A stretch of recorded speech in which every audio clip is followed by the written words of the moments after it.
আপনার হাতে ধনবান হওয়ার যোগ আছে কিনা? খুব ছোট্ট দু একটা পয়েন্ট, এটা থাকলে আমরা যে কেউ যে ধনবান হব এটা কনফার্ম বলা যায়। এই নিয়ে আলোচনায় আমি অরূপলবী আপনাদের সঙ্গে। যা জানার ইচ্ছে আমাদের প্রায় সবাই, যারাই জ্যোতিষীর কাছে যাই আমরা একটাই জানতে চাই, কবে হাতে পয়সা আসবে, কবে আমি ধনবান হব, বা আদার্স অন্যান্যগুলো বিষয় আছে। কিন্তু ধনী হব, ধনবান হব, অর্থের চিন্তা থাকবে না, যা খুশি আমরা অর্থ নিয়ে করতে পারবো, এই জানার ইচ্ছা আমাদের বেশিরভাগ সবারই। এবং এ বিষয়ে হস্তকরতলে আমাদের পামিস্ট্রিতে বেশ দু একটা চিহ্নের উল্লেখ দেওয়াই আছে, যা আমাদের কিন্তু অনেকেরই হাতে থাকে। প্রথমে ধনবান আমরা দু রকমের হই। তার প্রথম ধনবান না অর্থনৈতিক ধনবান, ভূমি জমি এই বিষয় সম্পত্তির ধনবান। এই ধনবানের কনফার্ম হতে গেলে আমাদের হাতে কী দেখে আমরা একজন জ্যোতিষী বলবেন আপনাকে, বা আপনি নিজেও শিওর হয়ে যাবেন। না বন্ধুরা, আমাদের এই হস্তকরতলের দুটো তিনটে পয়েন্ট আপনাকে লক্ষ্য রাখতে হবে। তাহলে যে আমাদের এখান থেকে উঠে গেছে ভাগ্যরেখা বা ফেড লাইন, কারো চন্দ্রস্থান থেকে, কারো এখান থেকে উঠে। এখন এই ভাগ্যরেখা বা ফেড লাইন যদি উঠে যায়, হৃদয় রেখা থেকে যদি তার উপর একটা আড়ি রেখা নেমে আসে, যাকে বলা হয় মিস্টেরিয়াস ক্রস, বিরাট পাওয়ারফুল একটি চিহ্ন। পৃথিবীতে 5% মানুষের থাকে বলেই জ্যোতিষশাস্ত্রের রিসার্চে পাওয়া যায় বলে বলা হয়, অর্থাৎ খুব বেশি পাওয়া যায় না। তাহলে মিস্টেরিয়াস ক্রস বিরাট একটা শক্তিশালী চিহ্ন, যা মনস্কামনা পূরণের ক্ষেত্রে আপনাকে সাহায্য করে, এই জন্য এত বেশি পাওয়ারফুল বলা হয়।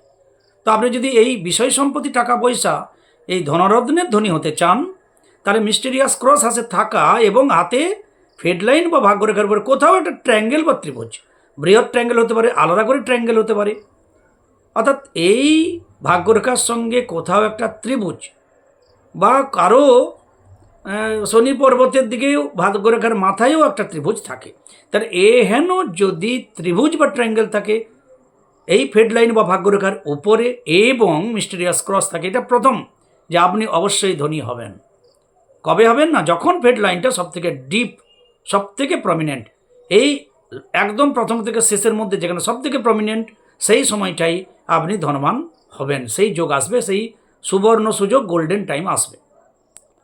দ্বিতীয় অপশন, না আমাদের হস্তকরতলে যদি ট্রায়াঙ্গেল থাকে শনি পর্বতে, সঙ্গে কোথাও যদি মৎস্য চিহ্ন পরিষ্কার থাকে, তাহলে তিনিও যে কোনো সূত্রে ধনবান হবেন, বহু অর্থের মালিক হবেন, এটা কনফার্ম বলা যায় জ্যোতিষশাস্ত্রের পামিস্ট্রি অনুযায়ী।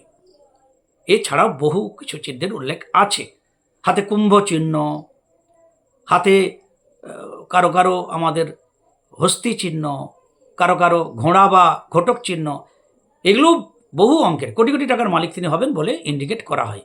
কিন্তু ওই হাতি ঘোড়ার চিহ্ন খুব কম পাওয়া যায়, কিন্তু এই ফেডলাইনের উপরে ট্রায়াঙ্গেল, মিস্টেরিয়াস ক্রস, এটা একটা কমন থাকে। বিশেষত যারা ধনী হয়ে আছেন তাদের তো মিলালেই বোঝা যায় যে হ্যাঁ এই চিহ্নের আছে, এবং এটা দেখেই বলা যায় যে আপনি ধনবান হবেন। বিষয় সত্যি, ভূমি জমি ইত্যাদি যা মনস্কামনা, সেই অনুযায়ী আপনার মনস্কামনা পূরণ হবে। এটা 1 নম্বর বিষয় সম্পত্তি, অর্থনৈতিক ধনবান। আরেক ধনবান না আধ্যাত্মিক ধনবান, প্রেম ধনে ধনবান। প্রেম ধনে ধনবান বা ধনী হওয়া, তারও চিহ্ন পামিস্ট্রি বা হস্তকরতলে সুন্দর দেওয়া আছে। বন্ধুরা, যদি কারো হস্তকরতলে এই বৃহস্পতি পর্বতে চতুষ্কোণ সুন্দর এবং ক্রস চিহ্ন বা চতুষ্কোণ, এই চিহ্ন যদি থাকে, সঙ্গে মিস্টেরিয়াস ক্রস এবং আয়ু রেখা থেকে যদি ছোটোখাটো ঊর্ধ্বমুখী রেখা থাকে, তিনি এই জীবনে হয়তো কিছু কিছু ক্ষেত্রে কষ্ট, আর্থিক বা পারিবারিক কষ্ট পেতে পারেন, কিন্তু এটা কনফার্ম আপনি ঈশ্বরীয় ধনে, প্রেম ধনে ধনী হবেন। আধ্যাত্মিক পথে যদি আপনি হাঁটছেন, তাহলে আপনার আধ্যাত্মিক সিদ্ধি হবে। আপনি গোবিন্দের ধনে, রাধারানীর ধনে ধনী হতে পারেন, ইষ্ট দেব দেবীর দর্শন পর্যন্ত হতে পারে এই চিহ্ন হাতে থাকলে। তাহলে দুরকম ধনীর কথা বললাম, এই যোগ থাকলে আমরা এই দুরকম ধনী কিন্তু হতে পারি। ছোট্ট ভিডিও আপনাদের শেয়ার করলাম, যদি কারো কাজে লাগে প্লিজ সাবস্ক্রাইব না করা থাকলে সাবস্ক্রাইব করে সঙ্গে থাকবেন। সবাই ভালো থাকবেন। জয় গুরু, জয় গুরু।